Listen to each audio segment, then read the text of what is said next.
I'm telling you now how betrayal is an ingredient of God for enhancing our destiny. When Lot betrayed Abraham, if you look at what happened after that betrayal, the life of Abraham himself changed.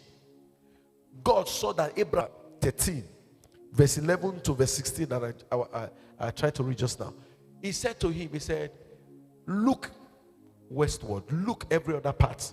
He said, wherever your eye can see, I'll give unto you.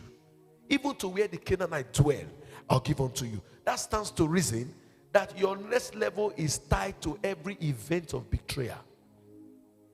Whenever you experience a betrayal, promotion is at the corner. Betrayals are what you experienced before promotion. The moment Abraham got his betrayal from the person he raised, the next thing that happened was there was a promotion, there was an open door, there was a next level. And God gave the betrayal, did not just favor Abraham alone, it also favored his unborn children. He said, this land, all the land that you are seeing, I will give it to your children, even when he had no child at that point. So betrayal is God's ingredient for your promotion. Before he promotes you, man must first betray you. How many of you are ready to be betrayed?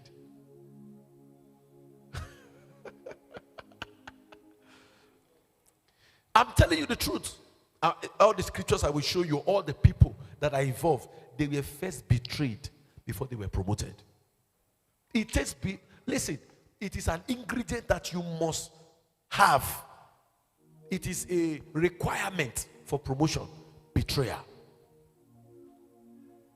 Now look at this story. Genesis 37. Genesis 37. Let's do 19. Genesis 37. Let's do 19. Look at what 19 says. Okay, look at what 19 says. 19 says, and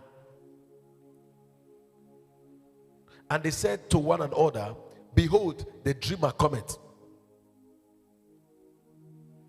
The dreamer cometh. Who was the dreamer? Joseph. Who was talking? His brothers.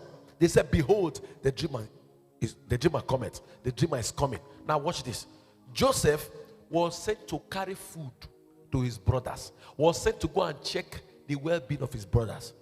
And behold, even when he had good intention for his brothers had bad intention for him. Betrayal was all their mindset. All they had in the heart while he was coming, wishing them good, was that was a plan to betray him. And the Bible says while this Joseph came, the first thing they did was to grab him. Because he wasn't suspecting. If he had known that they would betray him, will he come? Answer me, will he come? Will he bring them food? No. They grabbed him, and the next thing they threw him into the well. Some of them even thought they should kill him. That's what betrayal does. Betrayal is a repayment. A repayment for what you didn't. Okay, let me put it like this so you understand. You wish people well, but they repay you with the other part, with the opposite intention. It is betrayal. He was bringing food to them to check for their well-being, and in turn they were planning to kill him. They were planning to terminate him. So ladies and gentlemen, we can as well decide and say now that betrayal is the opposite payment for your good. When you do good and you are paid with an opposite thing, you have been termed betrayed. They threw him into the pit. But look at what happened. If you read Genesis 50 and verse 20, he told them when he saw them again, after many years now, he saw them. You know what he told them? He said, you sold me for evil, but God turned it for good. So that stands to reason that when you are betrayed into good. Do not just look at the betrayer.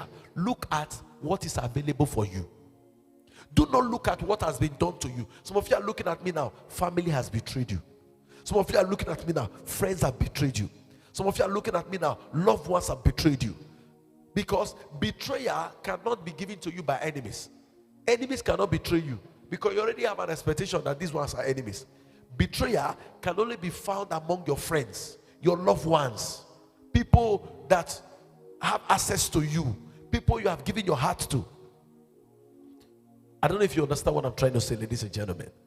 Betrayal can only be found among your brethren. Betrayal. In Daniel chapter 6, are you aware that this Daniel that we're talking about, it was his own colleagues that went to tell, certain people who were at the helms of affairs that Daniel, was breaking the law. It was his own friends, people who had access to his house. Are you getting what I'm saying now? People who had access to his house, people who had access to him, were the ones that betrayed him. They went to tell the king. These may be people he had even prayed for, people he had even fed, people he loved. They went to tell the king that he was breaking the rules. So don't expect strangers to betray you. Strangers don't even have the capacity to betray you. It is friends, loved ones, family members, companions. Those are the people who have the effrontery or even the access to betray you. Am I talking to somebody right? In 2 Samuel 15, verse 31, David had a man that was a very close person to him. The Bible calls him Ahithophel. He was David's counselor. Anytime David wants to do something, maybe he wants to buy land or he wants to build, he will call him. He was his confidant. Somebody you can tell everything. How many of you know you need that one person in your life where you can share your burdens with? How many of you are aware? You have somebody you talk to, right? You are very free. You can have conversations with the person. You can talk to the person. This was somebody who, no matter how highly placed David was, a king, anything that this counselor tells him is what he does. The counselor tells him, this is what you will do among all these options you have. David will agree. But the Bible says it was told David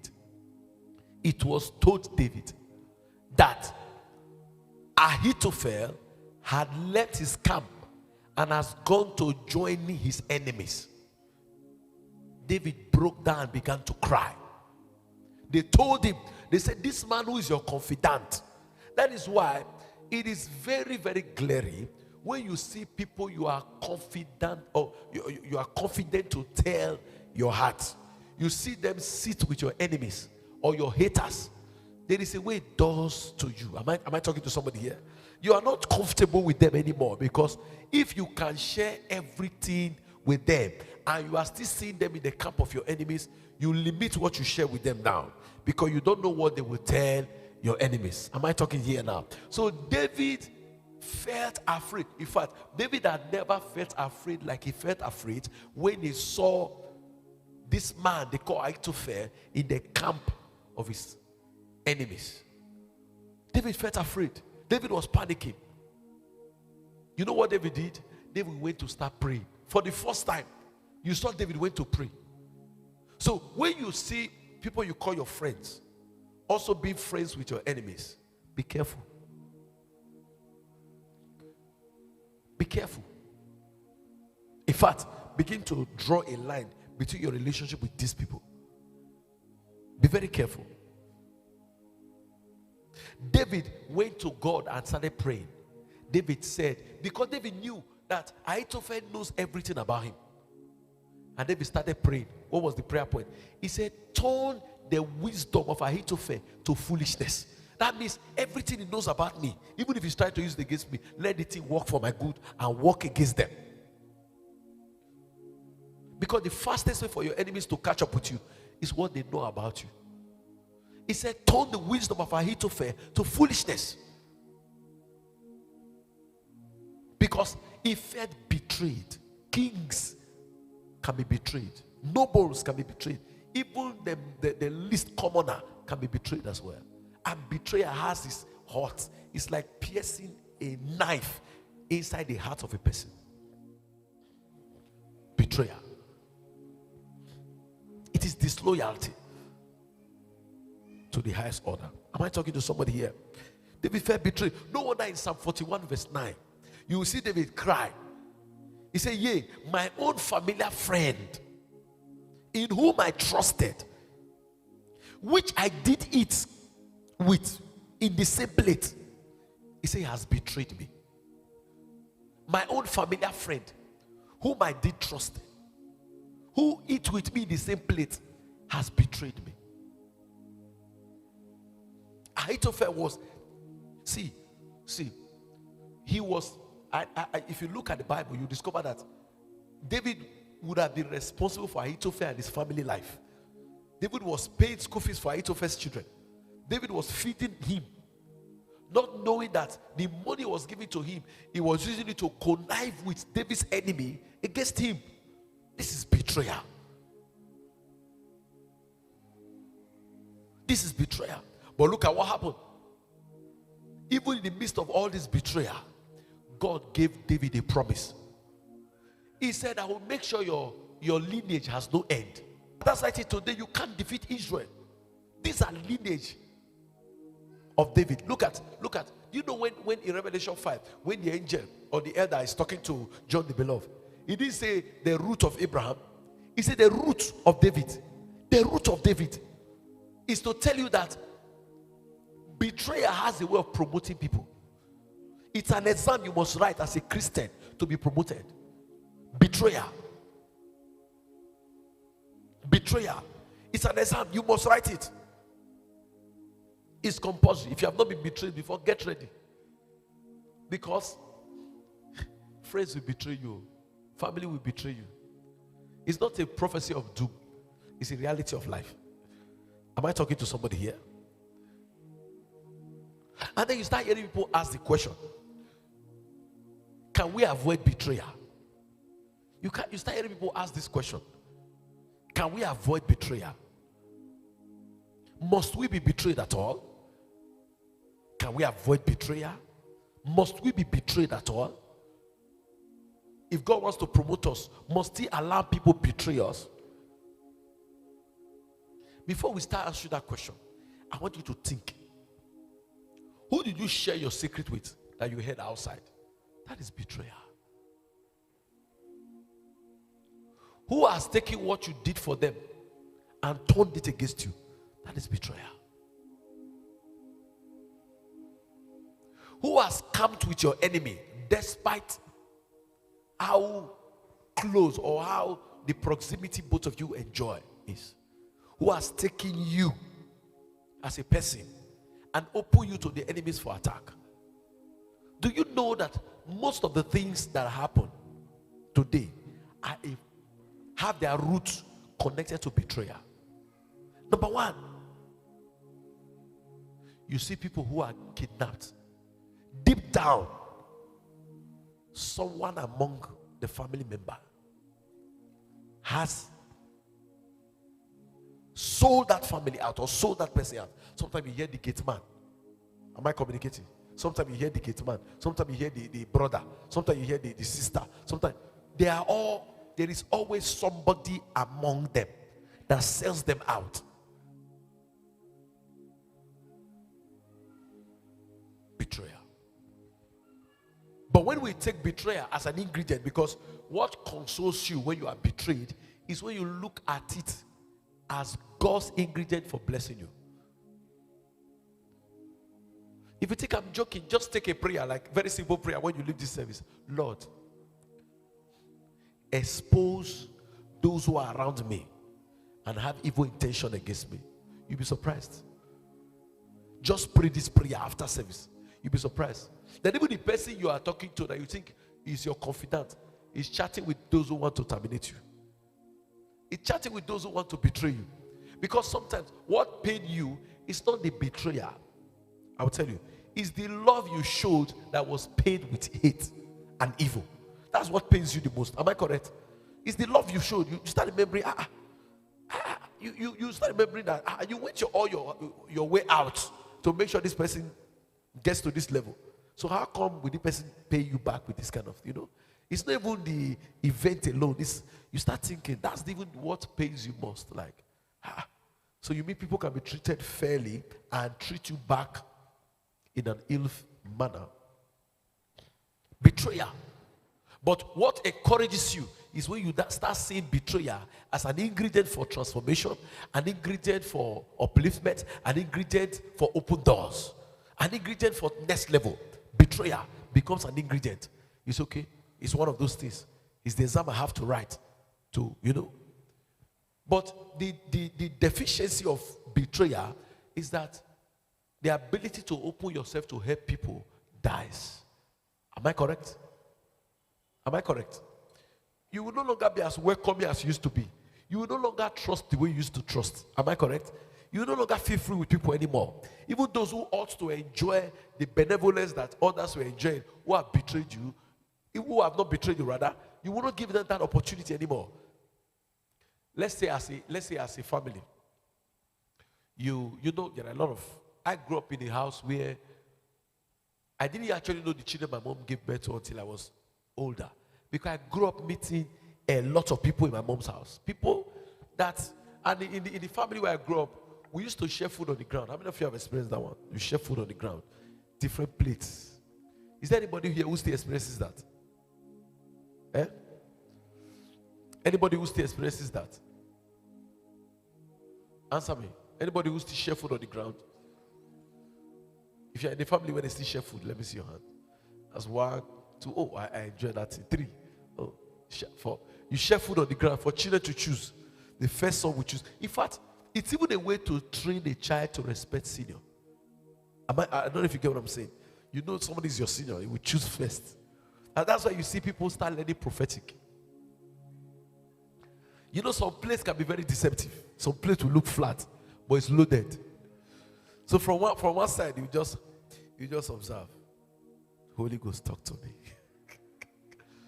And then they will show you the one. Oh, I used to enjoy that thing. You see on the plate, they will line them. And we were very many. The plate will full ground like this.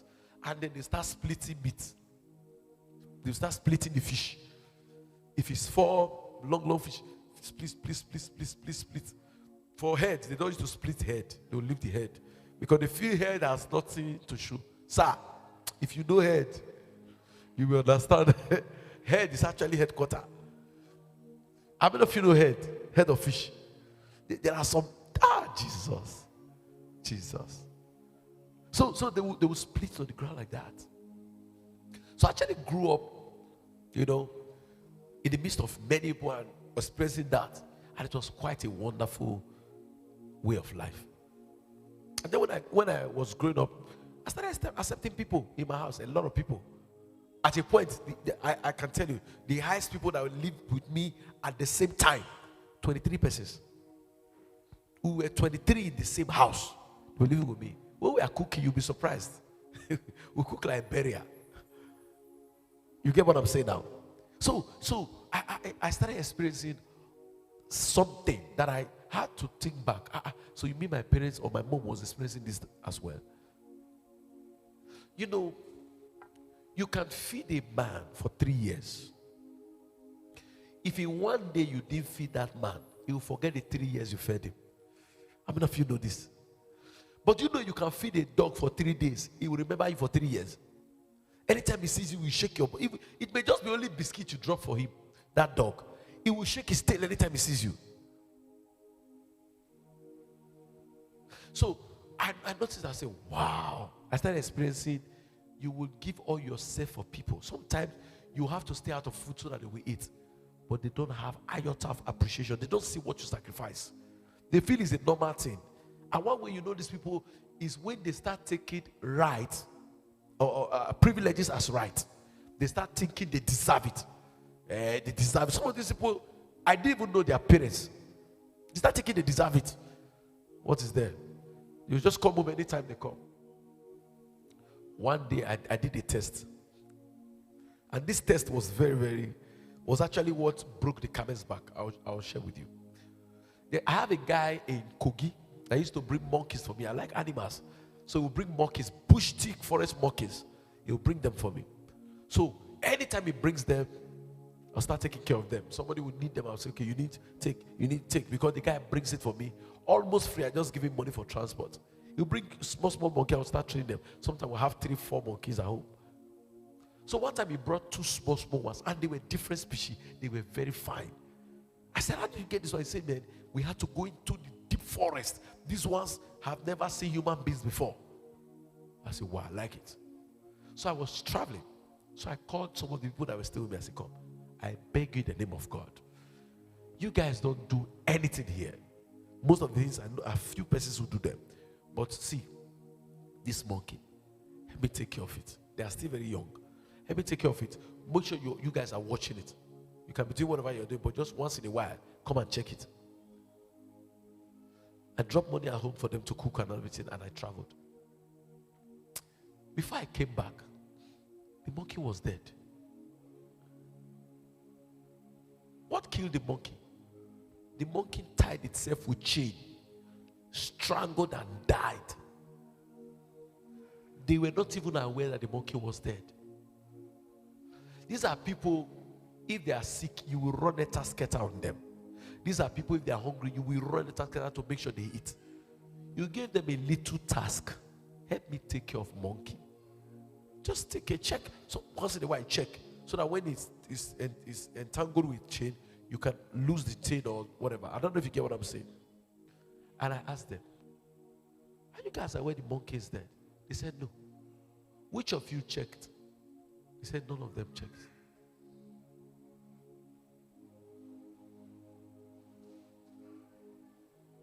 Now, this set of people, they don't think sleeping under your roof was anything. They don't think eating your food was anything. They don't think bathing with your water was anything. They don't think clothing them was anything. Some of them I bought computers for, gave phones to. I made sure they were, to the best of my capacity, they were living well. But when it came to caring for what concerned me, they didn't care. These are people who take privileges as right. Be careful of such people. They will hurt you for nothing. They don't care. It is you that care about them. They don't care about you. So now the question is, can we avoid betrayal? To the barest minimum, we can. But it's not that you can totally avoid it. You can avoid it by trying your best to understand people who deserve to be helped. There are people who do not deserve help. No, they don't deserve. There are people who do not at all. And God wants them to live a life where they can be trained to know that you have to humble yourself to be helped. You don't get helped when you are arrogant.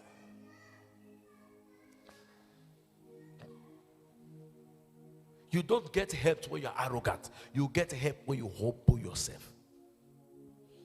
When you are humble, you get help.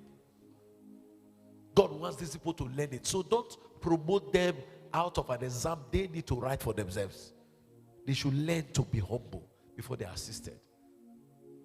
That's why these days, to assist somebody, you have to give people time. Me, I give people time.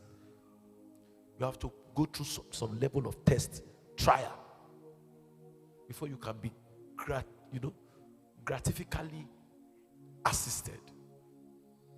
You should know what you deserve. You should know what it is to be helped and how you should return the favor when you are assisted. Must we be betrayed? Yes, we must be betrayed. Because when you begin to live like a Christian, you live like Christ. That gives you a level of freedom to live with people. Am I talking here? You begin to open yourself to live with people.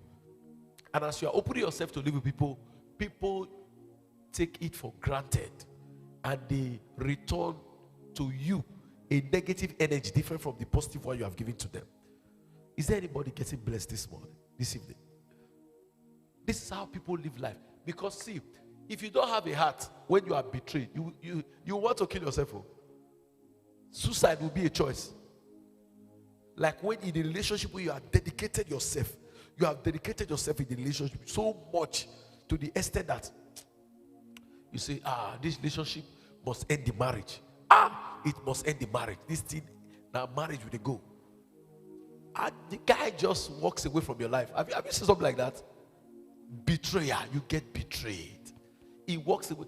See, go online and take a survey. You discover that many people who committed suicide, most of the ladies or men, they were products of betrayal. Betrayal that put them, set them into depression, and after getting depressed for a while, you saw them, they can't continue. They keep telling you, we can't continue this thing. Let's end it up. Most persons, that's how they suffer. So in order to avoid that experience, there are things you must set, goals you must set, principles you must set in place. In a business transaction, you put all your money, not knowing it is fraud. You can be betrayed like that. A man trains you in school because he wants to marry you. When you now go to school, you saw a fine boy, chubby abs, dark chocolate color, is tall. Then the man who did Lebuke to train you, you are no longer picking the score. You understand? You have seen the love of your life. And then the guy is driving Okada from the village. Now this person deferred his education so that you can go to school. And now you are in school. You have seen the love of your life. If you were to judge that person, what will you do? The person who was trained by somebody who has proposed to her to become her husband, trained her 4 years in school. She has not gone to service. While they are in camp, she has not seen the love of her life. She's not posting that one's picture on Instagram and writing love of my life because he knows this village guy does not have Instagram account. I was told these days there's a way you can put somebody's picture on your status.